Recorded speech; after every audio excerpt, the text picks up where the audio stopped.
তাহলে মুসলমানের জন্য এই হিজরি সনের হিসাব রাখা আসলে হিজরি সনের হিসাবটা কখন থেকে শুরু হলো? আল্লাহ রাসূল সাল্লাল্লাহু আলাইহি ওয়াসাল্লাম ওফাতের পর মুসলিম রাষ্ট্রের খলিফা নিযুক্ত হলেন হযরত আবু বকর রাদিয়াল্লাহু তাআলা আনহু। এরপরে দ্বিতীয় খলিফা হলেন হযরত উমর ফারুক রাদিয়াল্লাহু তাআলা আনহু। উমর ফারুক রাদিয়াল্লাহু তাআলা আনহু যখন মুসলিম রাষ্ট্রের খলিফা হলেন তখন মুসলিম রাষ্ট্রের পরিধি এত বেশি বিস্তৃত হলো, আবু বকরের চাইতে 2 গুণ 3 গুণ বেড়ে গেল মুসলিম রাষ্ট্র। বিশাল এলাকা, ইউরোপ পর্যন্ত পৌঁছে গেছে মুসলিম রাষ্ট্রের এরিয়া। এখন এই দুটো রাষ্ট্র হযরত উমর ফারুক রাদিয়াল্লাহু তাআলা আনহু জায়গায় জায়গায় গভর্নর নিযুক্ত করেন।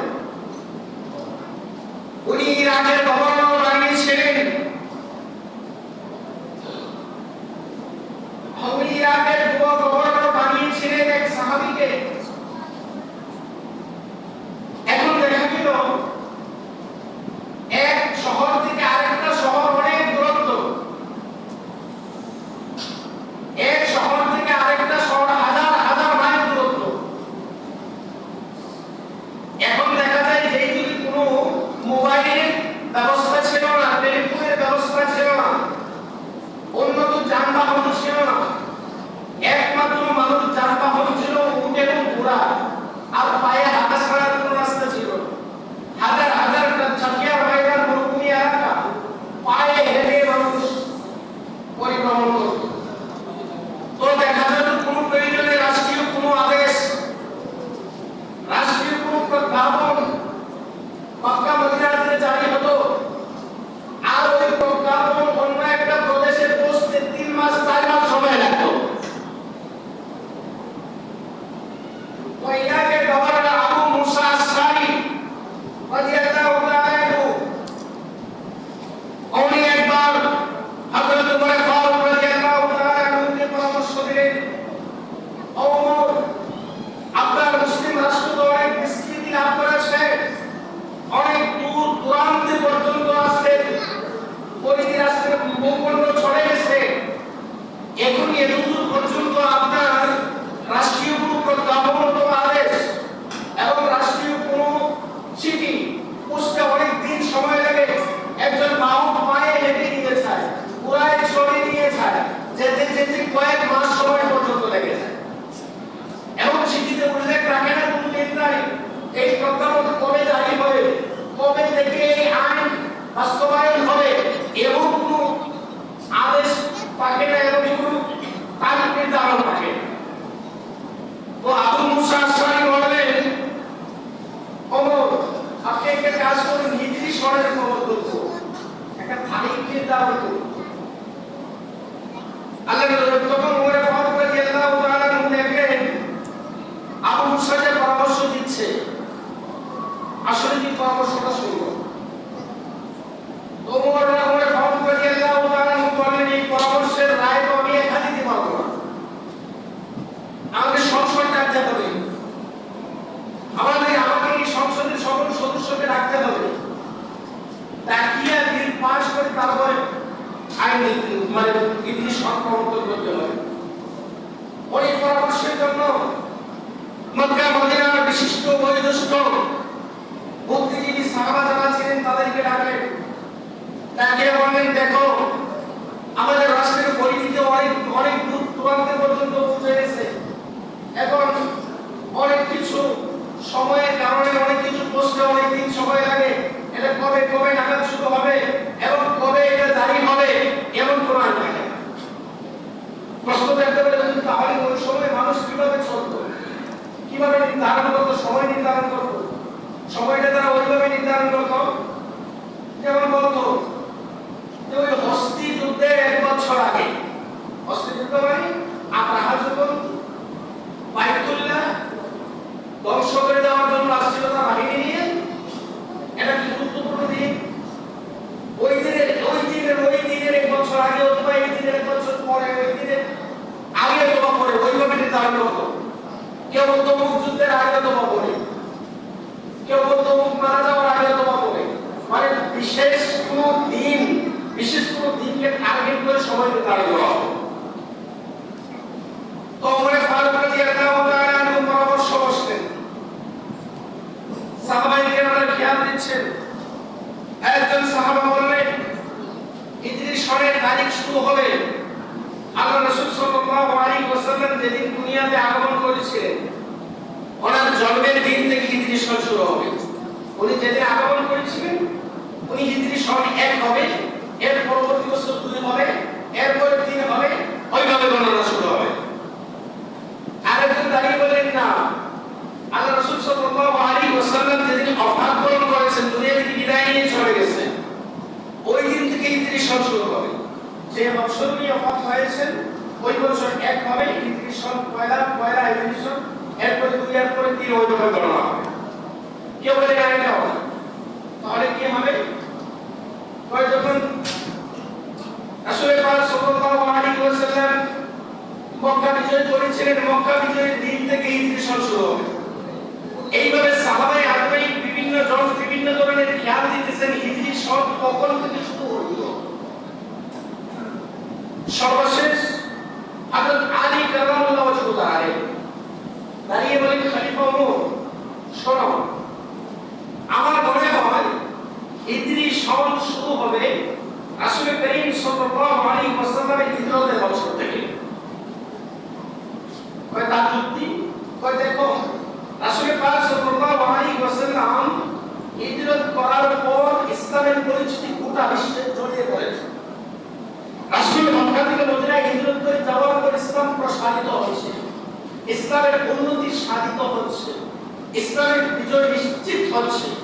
কাজেই হিজরত যেহেতু একটা মাইলফলক, রাসূলের হিজরত মক্কা থেকে মদিনার হিজরতটা যেহেতু একটি মাইলফলক, আর আমরা হিজরি সনের তারিখ নির্ধারণ করব, আমার মনে হয় রাসূলের হিজরতের সন থেকে তারিখ নির্ধারণ করা হবে।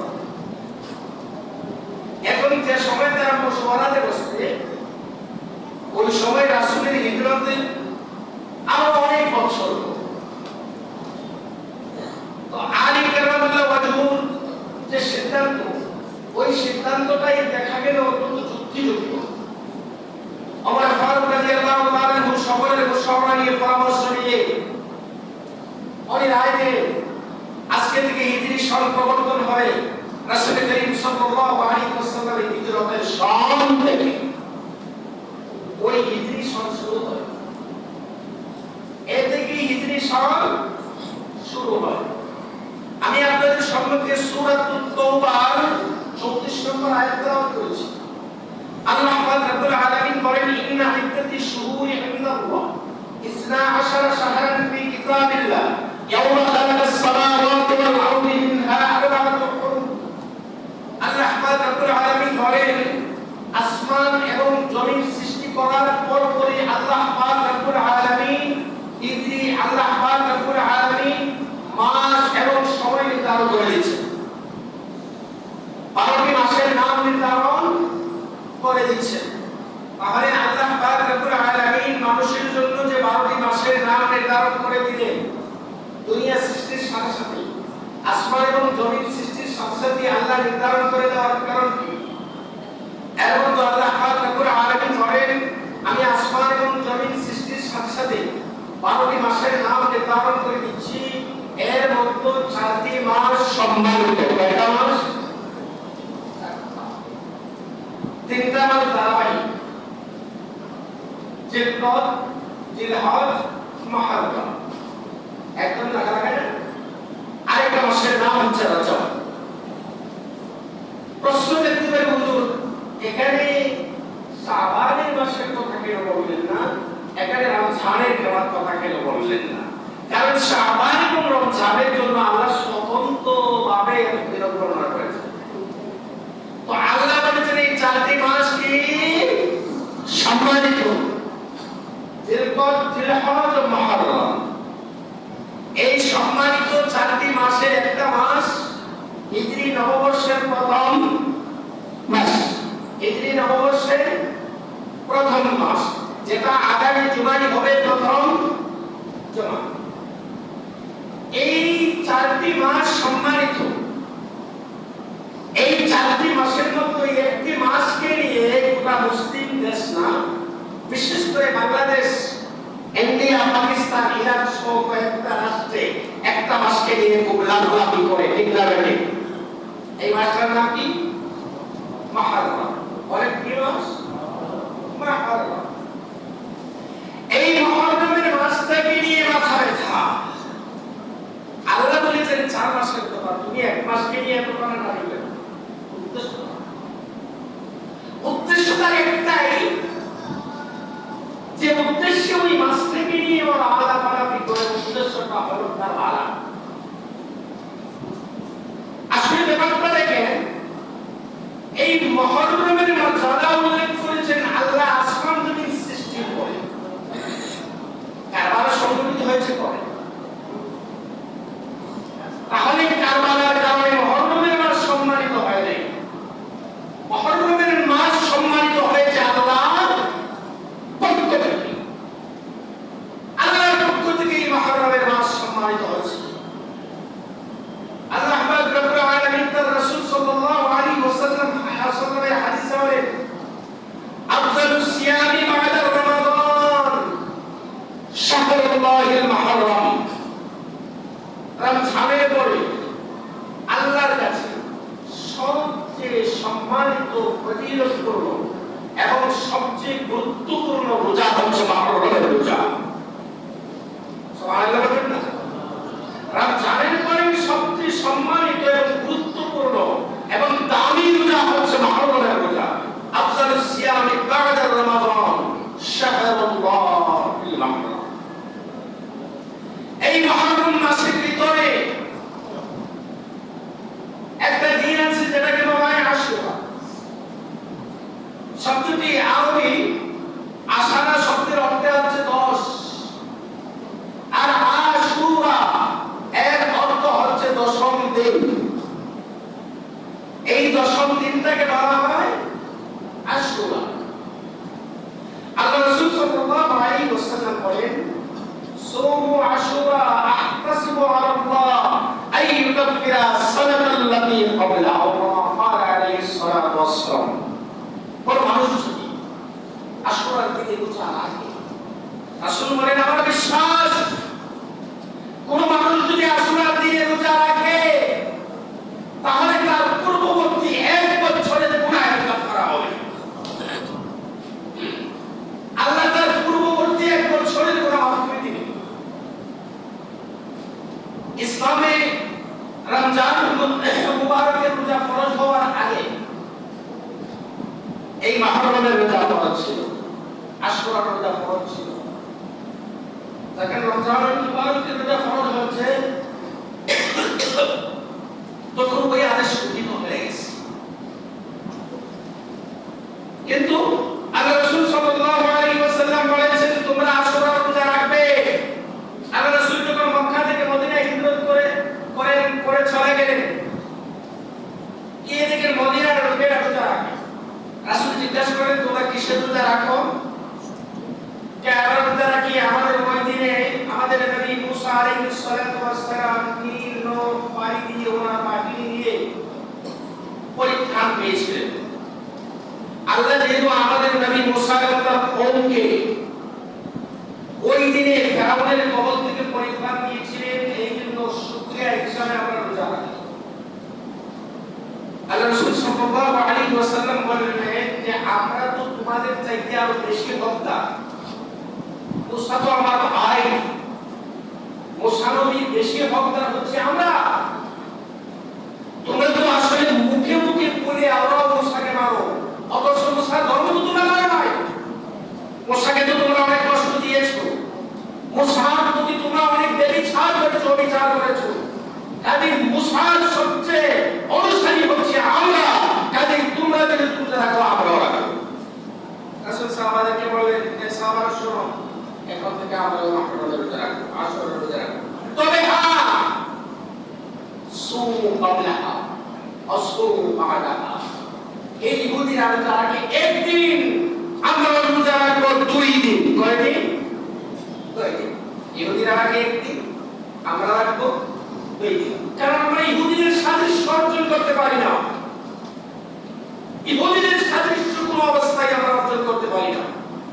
রাখে 10 তারিখ, আমরা 9 তারিখ 10 তারিখ, আমরা অথবা 10 তারিখ 11 তারিখ, ওইভাবে ইহুদিরা একদিন রাখে আর আমরা 2 দিন রাখবো। হিন্দুদের সাদৃশ্য কখনো আমরা অবলম্বন করতে পারি না। আল্লাহ রাসূল সাল্লাল্লাহু আলাইহি ওয়াসাল্লাম ইহুদিদেরকে যখনই কোন কাজে দেখেছেন, কোনদিন মুসলমানদেরকে বলতে পারেন সাদৃশ্য অর্জন করতে নিষেধ করেছেন। আল্লাহ রাসূল দেখেছেন ইহুদিরা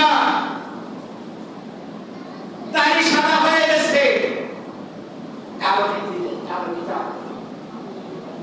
রাসূল সাহাবাদেরকে নিষেধ করে দেন, আমার সাহাবারা তোমরা কি জাহান্নামী মানুষ দেখতে চাও? ইয়া রাসূলুল্লাহ না দেখতে চাই। কই টাকা ওই দিকে কালো কিতাব পড়ছে, কালো কিতাব পড়ছে, তাদের দাড়ি সাদা হয়ে গেছে, একটু কালো হয়ে গেছে। আমরা মুসলমানেরা লাগাই দিয়ে কালো মেহেদি লাগাই, আমরা মুসলমানেরা লাগাই, সাবধান হতে হবে। রাসূল নিষেধ করেছেন এটা ইহুদিদের সাদৃশ্য অর্জন করা। ইহুদিরা চুল সাদা হয়ে গেলে, দাড়ি সাদা হয়ে গেলে এরা কালো কিতাব পড়তো, কালো কালো রং লাগাইতো। আল্লাহ রাসূল বলেন, হে আমার সাহাবারা শুনো, তোমরা কালো রং লাগাবে না, কালো ব্যতীত যে কোনো রং লাগাও, কোনো সমস্যা নেই। লাল লাগাও, সমস্যা নেই, সবুজ লাগাও, সমস্যা নাই, যে রং তোমার ভালো লাগে ওই রং লাগাও, কোনো সমস্যা নাই, কিন্তু ইহুদিদের সাথে সাদৃশ্য অর্জন করতে পারবে না। আল্লাহ পবিত্র কোরআনে ইহুদিদের সাদৃশ্য অর্জনের জন্য নিষেধ করেছেন। আল্লাহ রাসূল সাল্লাল্লাহু আলাইহি ওয়াসাল্লাম বলেন না তোমরা 2 দিন রাখবে, অথবা 10 তারিখ 11 তারিখ, অথবা 9 তারিখ 10 তারিখ। আজকে আমরা তো বাংলাদেশের মানুষ এবং আমরা ধর্মীয় জ্ঞানের চাইতে ধর্মীয় আবেগ আমাদের বেশি, দেখবেন বিশেষ করে বাংলাদেশ, ইন্ডিয়া, পাকিস্তানের মানুষ ধর্মীয় জ্ঞানের চাইতে ধর্মীয় আবেগ আমাদের বেশি। আমরা কোনো কিছু সঠিক বেঠিক যাচাই করে টাইম পাই না, যে যা করি এটাই এত আবেগ মনের ভিতরে থাকে, বিবেক বিলকুল কাটাইতে পারে। এই 10 মুহররম, এই আশুরা উপলক্ষে আমাদের বাংলাদেশ, পাকিস্তান, ইন্ডিয়াতে কুসংস্কার অনুষ্ঠিত হবে, অথচ কোরআন এবং হাদিসের মধ্যে কোনো ভিত্তি নাই। কোরআন এবং হাদিসের মধ্যে আশুরার ফজিলত এরকম পাওয়া যায়, রোজা রাখা 2টা, আর 2 নম্বর পাওয়া যায় তোমরা ওই দিন পরিবার পরিজনদের জন্য মুক্ত হস্তে ব্যয় করিও, মুক্ত হস্তে খরচের হাতকে প্রশস্ত করে দিও। যদি তোমরা ওই দিন তোমার পরিবার পরিজনদের উপরে তোমরা বেশি খরচ করো, আল্লাহ পাক রব্বুল আলামিন সারা বছর তোমাদেরকে সচ্ছলতা দান করবেন। এই 2টি ফজিলত ছাড়া আর কোনো ফজিলত নাই। এই 2টি কাজ ছাড়া এই আশুরার দিনে আর কোনো কাজ মুসলমানের নাই। এর বাহিরে যতগুলো কাজ করা হয় এগুলো সম্পূর্ণ বিদআত, শিরক, মনগড়া এবং আবেগের বশে করিয়া করা হয়। সম্পূর্ণ কুসংস্কার, সুখ্যাত আলোচনা, শৌকাত ইসলামের শৌক নেই, শৌক পালন করা সম্পূর্ণ নিষিদ্ধ। আসলে নিষিদ্ধ করেছে। এক লোকের বাবা মারা গেছে, 4-5 দিন পরে রাসূলুল্লাহ বাড়িতে গেছেন দেখার জন্য, গিয়ে দেখেন তার ছেলেটা আল্লাহকে সেবা করবে, পুরনো একটা কাপড় পরে আছে, ময়লা কাপড় পরে আছে, কুশল ঠিকভাবে পরে। রাসূল বলতেছেন তুমি কি আয়ামে জাহিলিয়াতের দিকে মনে গেছো নাকি? উনি আরেকটা সাহাবা বলতে আসলে কি বলছে, আমার তো বাবা মারা গেছে, আমি তো দুর্বল হয়ে গেছি। রাসূল বলেন না, তুমি দুর্বল হয়ে যাবে না, তোমার বাবা মারা গেছে, তুমি শোক নিয়ে বসে থাকতে চাওতে পারে না। তোমার বাবার জন্য তুমি কোরআন তেলাওয়াত করো, তাসবিহ তাহলিল করো, ইবাদত বন্দেগি করো, দোয়া মাগফিরাত কামনা করো, কিন্তু শোক নিয়ে শুধু মাধ্যম করবে চাওতে পারে না। আমরা তো এমন এক অবস্থা, আমরা আবেগে তো আল্লাহ দিতে, আবেগের সাগর, যেহেতু আবেগের সাগর, আবেগ দিয়ে হবে না, বিবেক দিয়ে বিচার করতে হবে। বাংলাদেশের মধ্যে আশুরা উপলক্ষে যে পরিমাণ কুসংস্কার হয়, এগুলো সম্পূর্ণ শিরক, এগুলো সম্পূর্ণ বিদআত এবং এগুলোকে ঘৃণা করতে হবে, এগুলো থেকে বিরত থাকতে হবে। সম্পূর্ণ অবস্থায় বিরত থাকতে হবে। এই জারি মনসা মাত্র সুখ্যাত আলোচনা, মসজিদে সুখ্যাত আলোচনা, আরো বিভিন্ন ধরনের হালুয়া রুটি, এগুলার কোন ধরনের ভিত্তি নাই, কোনো ভিত্তি নাই। কোরআন এবং হাদিসে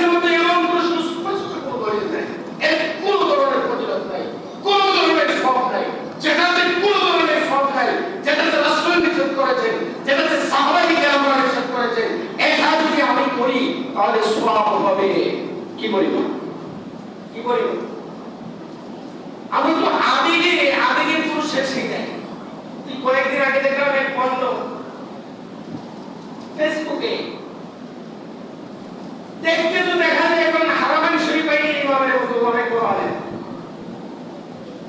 এ বলতেছে আল্লাহর প্রিয় বান্দা হয়ে বাঁচতে আমার ইচ্ছা নাই, আল্লাহর প্রিয় বান্দা হয়ে বাঁচতে আমার ইচ্ছা নাই, মসজিদ কেবলার পাগল হয়ে মরতেও আমার বাধা নাই, মানে মসজিদ কেবলার পাগল হয়ে আমি যেন মরে যাই।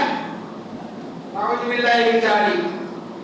ওই খানায় কাবার গোলাম হয়ে থাকতে আমার ইচ্ছা নাই, মসজিদ কেবলার পায়খানাতে আমি যেন উঠি যাই। কত বড় পাগল! এই পাগলগুলো পাইবেন শুধু বাংলাদেশে আমি বলবো। কত বড় পাগল! এর কি ভাবে এরা কোনো বান্ধবী তুলেছে আছে? আল্লাহর প্রিয় বান্দা হয়ে আমার বাঁচার কোনো প্রয়োজন নেই, আমি মসজিদ কেবলার পাগল হয়ে আমি যেন মরে যাই, মসজিদ কেবলার পাগল হয়ে যদি আমি মরেও যাই আমার কোনো ধরনের কষ্ট না। নাউযুবিল্লাহি মিন যালিক। ওই খানায় কাবার গোলাম হয়ে থাকতে আমার ইচ্ছা নেই। আরে দেখা খানায় কাবার জাদুর হওয়ার জন্য